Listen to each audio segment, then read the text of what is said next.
Écoute-moi, mon cas.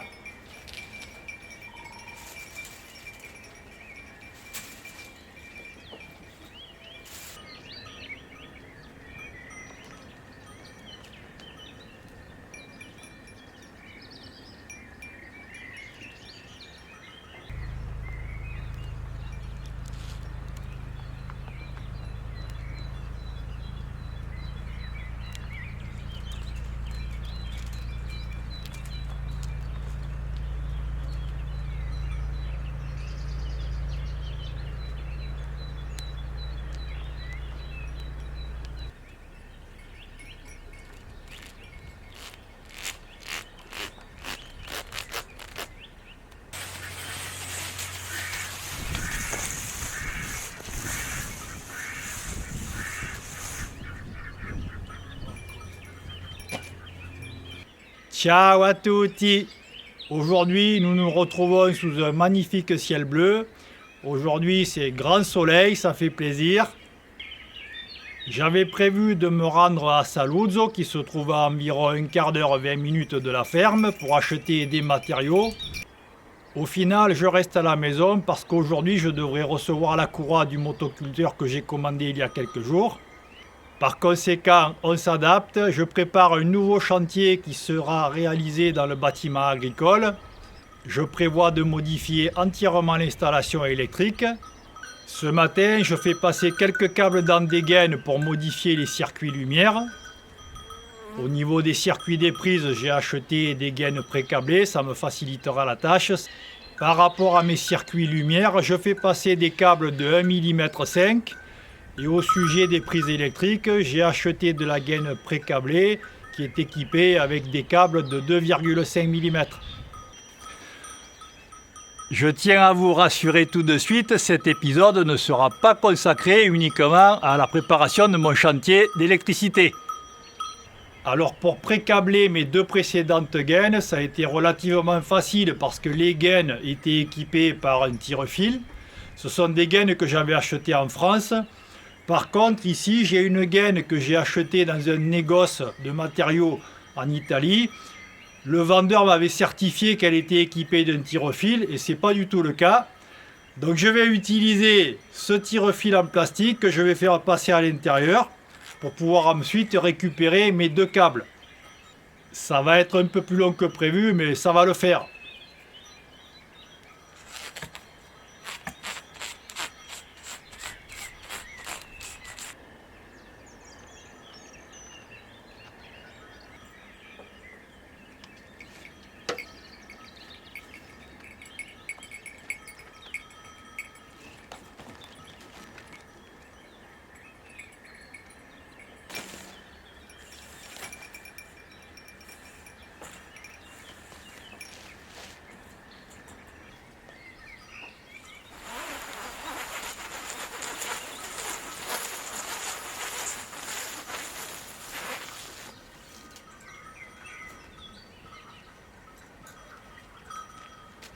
Je me trouve dans le petit bâtiment agricole qui se situe à gauche de la ferme. Dans cet espace, je vais réaliser un laboratoire dans lequel je pourrai extraire le miel, faire des confitures ou bien encore des conserves. Je prévois également d'installer un congélateur juste derrière moi, dans l'angle. Sous cette fenêtre, je vais poser un grand lavabo. Préalablement, il faut que j'installe des tuyaux de PVC de 50 mm pour l'évacuation de l'eau.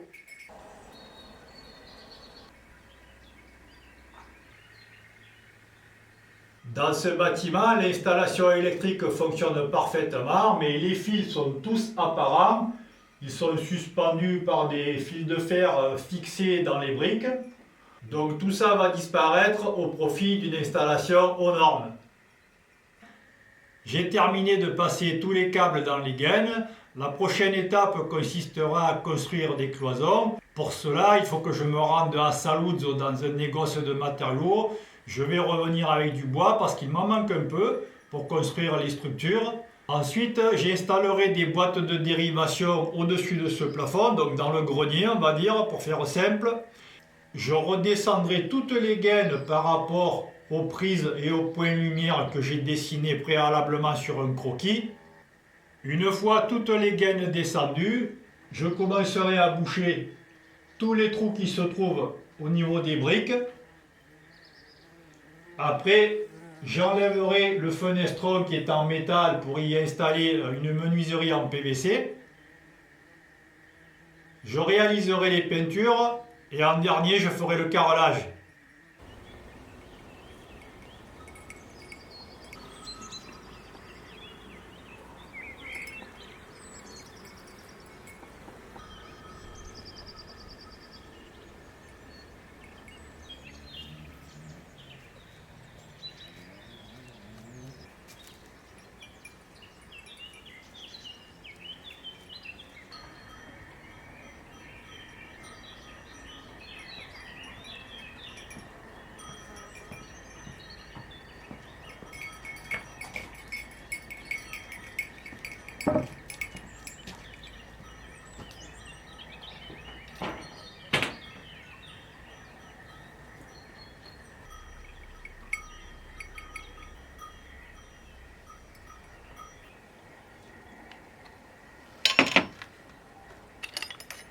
Pour mon 4 heures, je me suis fait quelques crêpes.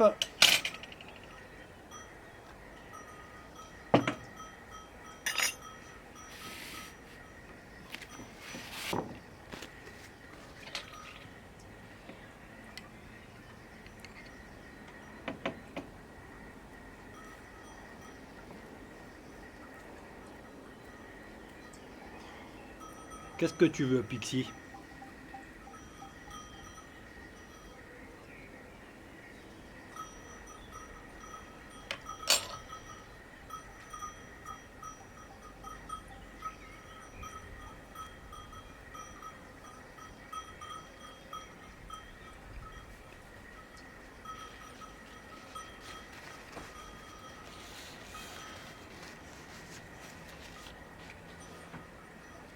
Ça va, Moka?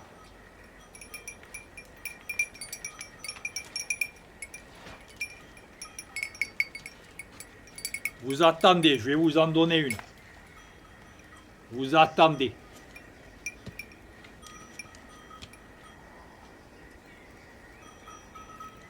Allez, descends.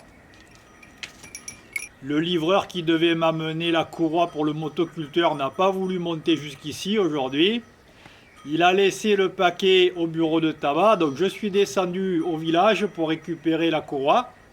J'en ai profité pour faire quelques courses. J'ai ramené de la pâte à tartiner à la noisette, qui a l'air fameuse, quelques confitures, et je ferai des crêpes avec mon miel.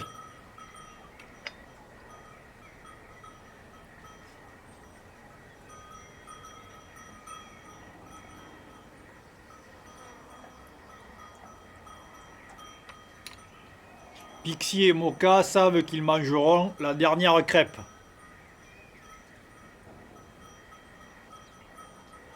Après ce petit encas, je vais passer un coup de tondeuse. Demain, j'espère qu'il n'y aura pas trop de vent parce que je veux brûler quelques branches et quelques feuilles. Enfin, surtout les branches de l'arbre qui est tombé lors de la tempête. Avec ma tronçonneuse à batterie, je me suis occupé de tronçonner toutes les branches des arbres que le bûcheron avait coupés au mois de décembre et les branches du grand châtaignier qui est tombé lors de la tempête.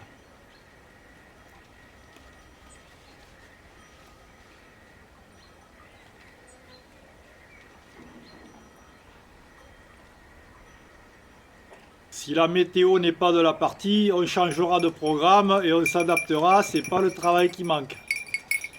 Ça c'est la crêpe. Un morceau pour Moka. Doucement. Non, non. Doucement. Assis.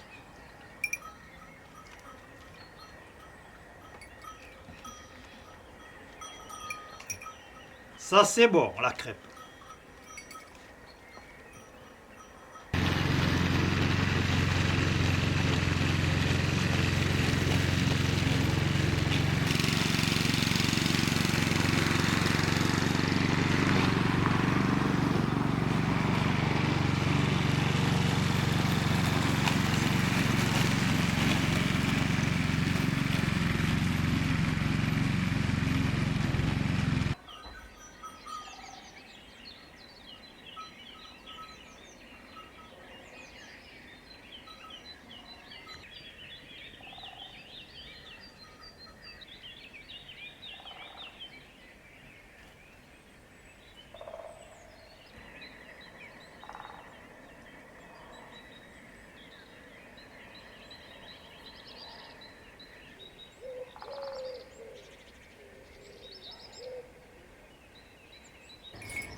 Ce matin, je réalise ce que j'avais prévu parce que la météo est favorable, le vent est quasi nul.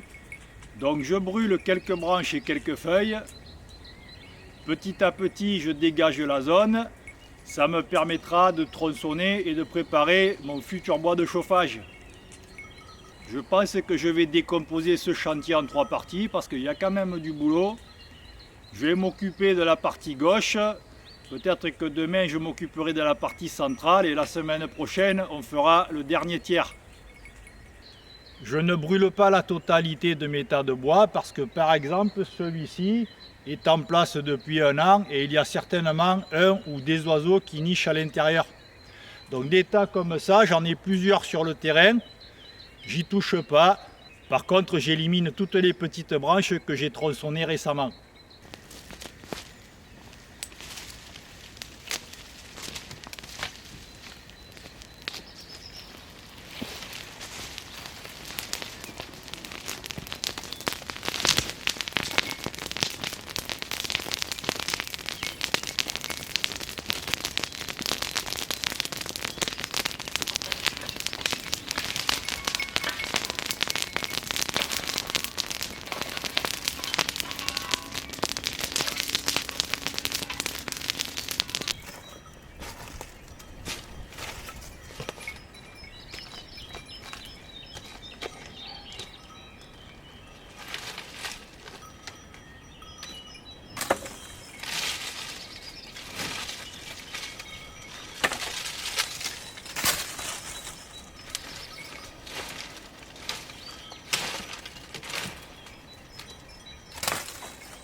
Depuis environ 1 heure, le vent a légèrement forci, donc j'ai arrêté d'alimenter mon feu et j'ai continué de tronçonner les branches avec cette tronçonneuse à batterie. J'en suis vraiment très content.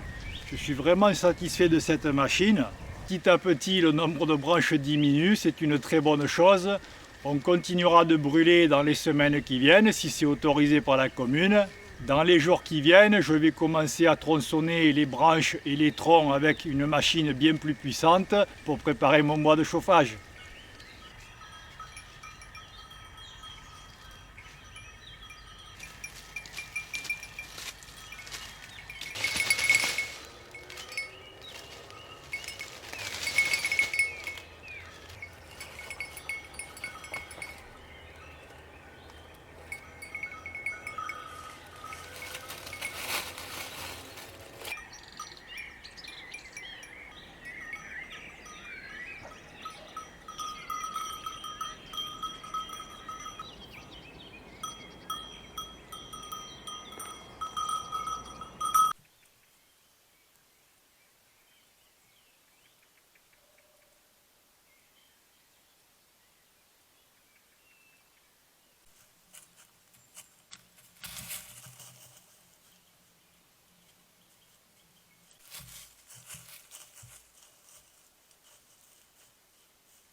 Allez, rentre.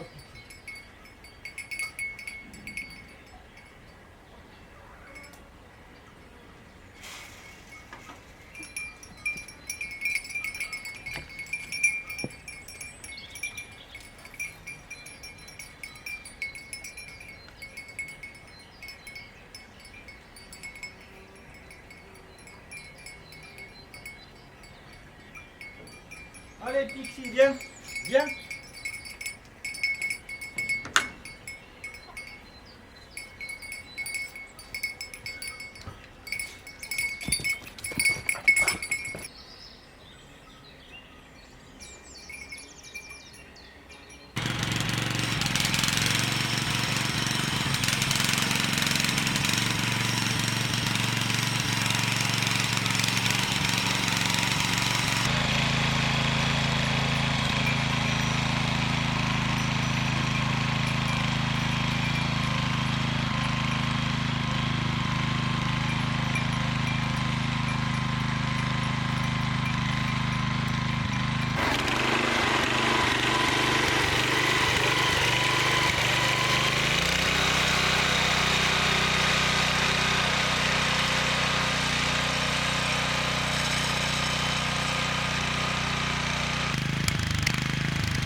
Je développe mon jardin forêt sur une ancienne prairie. Je pense que ce terrain n'a jamais été labouré.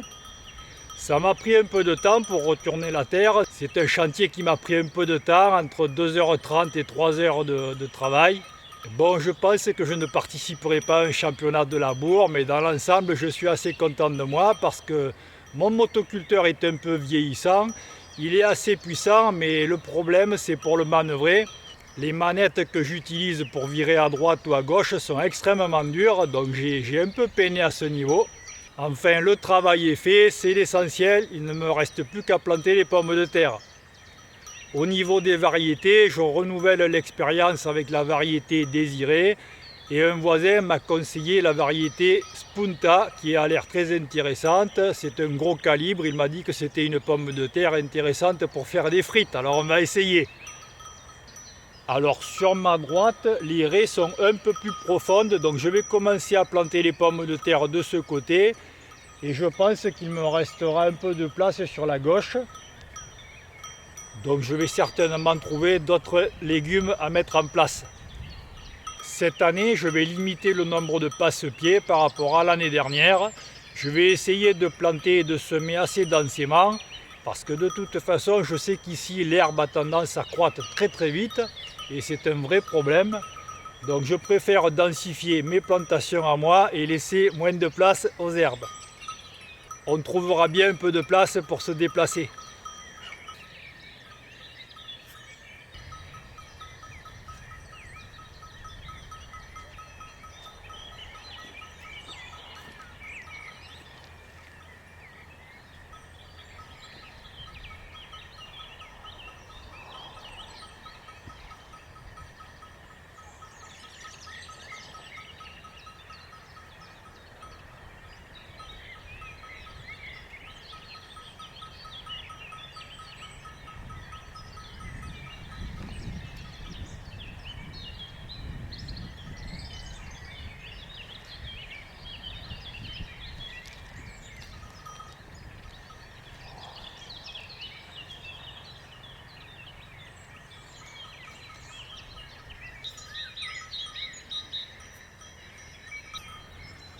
Aujourd'hui, il fait extrêmement chaud. Je pense que pour un début de mois d'avril, nous sommes certainement sur un record de température.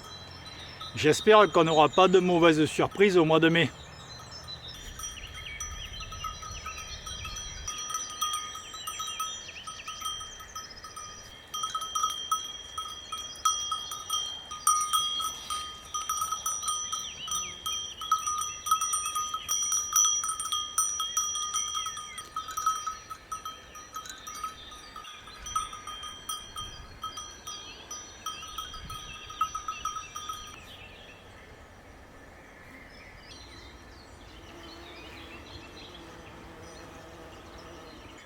Je ne vais pas recouvrir mes pommes de terre tout de suite, je le ferai demain.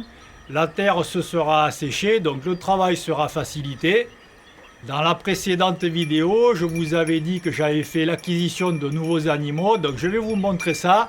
Alors à ce sujet, il y a une mauvaise nouvelle, j'avais 2 lapins de la race Grigio di Carmagnole. Ils sont tous les 2 morts à 8 jours d'intervalle, je n'ai pas très bien compris ce qui s'est passé. Est-ce que c'est dû à une alimentation qui n'était pas adaptée ou est-ce qu'ils ont eu un coup de stress? Au niveau de leur alimentation, je leur avais distribué du foin, un peu d'herbe et quelques granulés. Donc si parmi vous, il y en a qui sont spécialisés dans ce type d'élevage, n'hésitez pas en commentaire à me donner des conseils.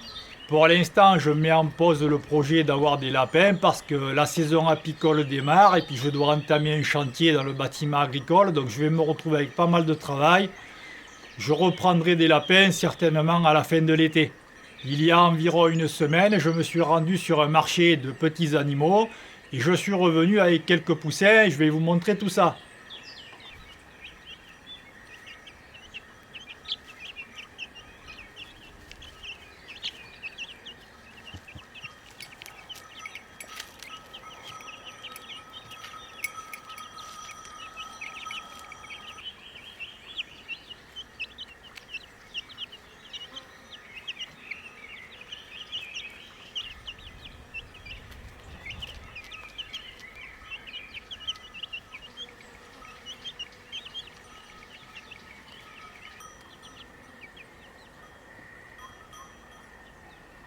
Devant moi se trouvent des poussins qui ont environ 5 semaines.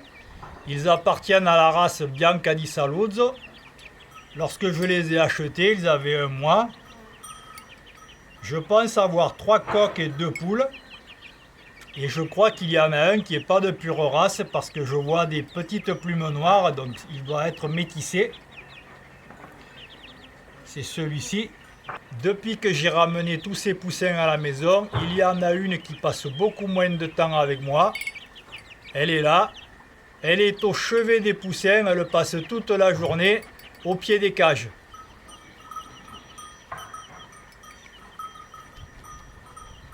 J'ai acheté ces poussins auprès d'un nouvel éleveur. Ça permettra d'éviter à mon petit cheptel d'avoir des problèmes de consanguinité. Et à ma gauche se trouvent des poussins que j'ai achetés à l'âge de 2 jours. Aujourd'hui, ils ont environ une petite dizaine de jours. Pour l'instant, j'ai du mal à déterminer s'il y a des coqs. Je pense qu'il n'y a que des poules. Je ne vais pas vous donner le nom de la race, je vais simplement vous les montrer en détail et vous donner quelques indices. Dans les commentaires, vous aurez la possibilité de me faire part de votre diagnostic au sujet de cette race. Au niveau des coloris de ces poussins, ça varie entre le noir, le gris et le marron. Quelques reflets cuivrés. Je vous donne un indice important qui a son importance, même à cet âge. Au niveau de leurs pattes, on peut apercevoir des plumes qui se développent. Je ne vous en dis pas plus. On va le remettre avec les autres. Aujourd'hui, je sors tout ce petit monde parce que honnêtement, il fait très très chaud. Je pense que ça pose pas vraiment de problème, même aux plus petits. On voit qu'ils se déplacent naturellement, ils sont à l'aise. S'ils avaient froid, ils seraient tous regroupés. Donc là, c'est leur première sortie sur l'herbe. Au sujet de ces petits poussins, je vous donne un autre indice. Il s'agit d'une race française.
Après vous avoir présenté une partie de mes nouveaux animaux, je poursuis mes activités au jardin-forêt. J'ai mis en place quelques salades. J'ai de jolis pommiers en ce moment qui sont en fleurs. Ici, nous avons des variétés qui donnent des pommes à chair rouge. Je pense que ce sont des variétés anglaises. Ce sont des arbres de petite taille parce que je les avais greffés sur des porte-greffes peu vigoureux. C'était du porte-greffe M9. Qu'est-ce qu'il fait mon Moka? Oh, il est là Moka. Moka, il a chaud. Tu as très chaud Moka. Oui. Ah, mais ne marche pas sur mes salades. Hein? Voilà.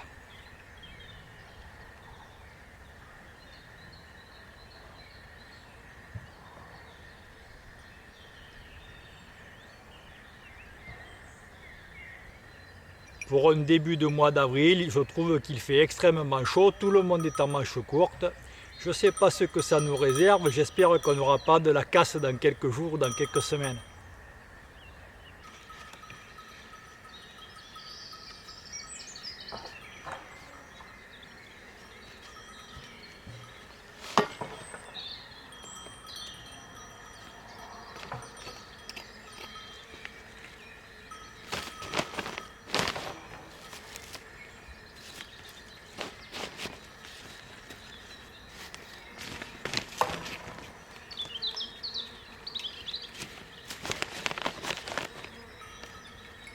Cette année, je renouvelle la plantation des artichauts parce que l'année dernière, les limaces ont tout mangé. Donc je veux bien faire travailler le commerce local, mais si c'est pour acheter des plants qui se font manger par les limaces, moi ça ne me convient pas trop. Donc cette année, je vais mettre un petit peu d'anti-limaces sous la bâche plastique.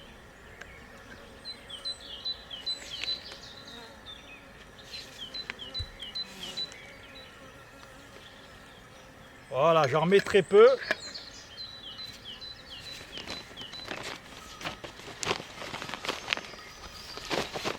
C'est pour maximiser les chances de survie de mon plant.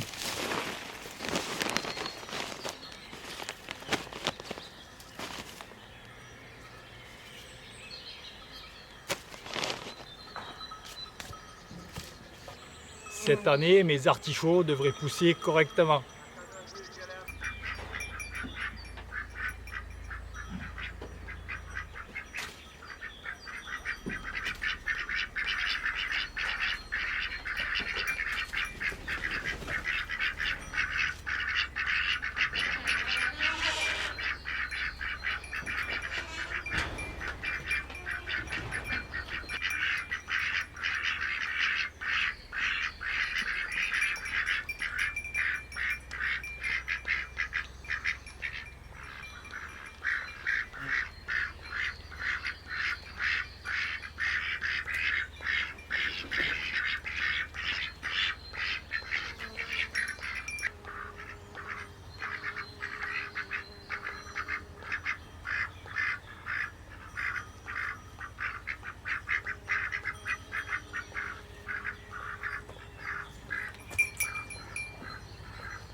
Le jour où j'ai acheté mes derniers poussins sur le marché, j'ai trouvé un éleveur qui proposait à la vente des canards coureurs indiens.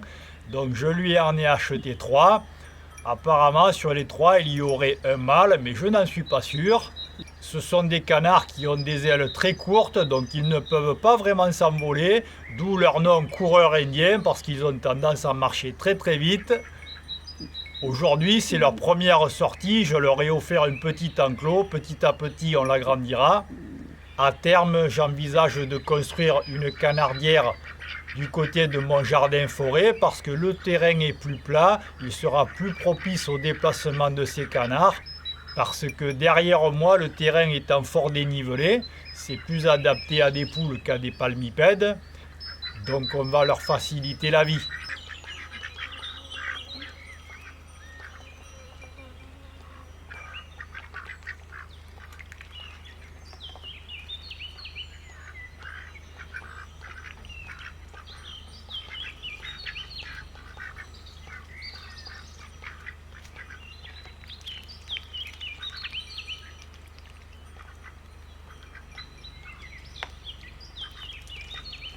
Ces canards pourraient mettre d'une aide précieuse au jardin parce qu'ils sont connus pour éliminer les limaces et les escargots. Donc ils pourraient être intéressants. Et ce sont également de grands mangeurs d'herbes. Depuis leur acquisition, j'ai remarqué que ces canards n'étaient pas très farouches. Ils n'ont pas peur des chiens et des chats, ils ne craignent pas trop mes déplacements, ils sont plutôt sympathiques. C'est également une race de canards intéressante parce que les canes sont capables de pondre environ 200 œufs par an. C'est pas négligeable. Personnellement, je les trouve magnifiques, j'adore leur couleur.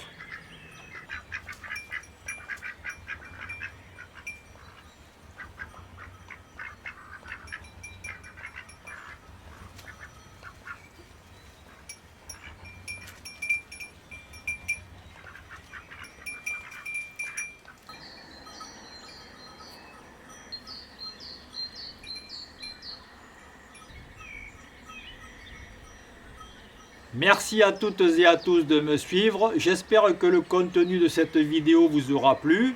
Pensez à liker la vidéo, à la partager. N'hésitez pas à faire des commentaires. Je vous dis à bientôt pour un prochain épisode.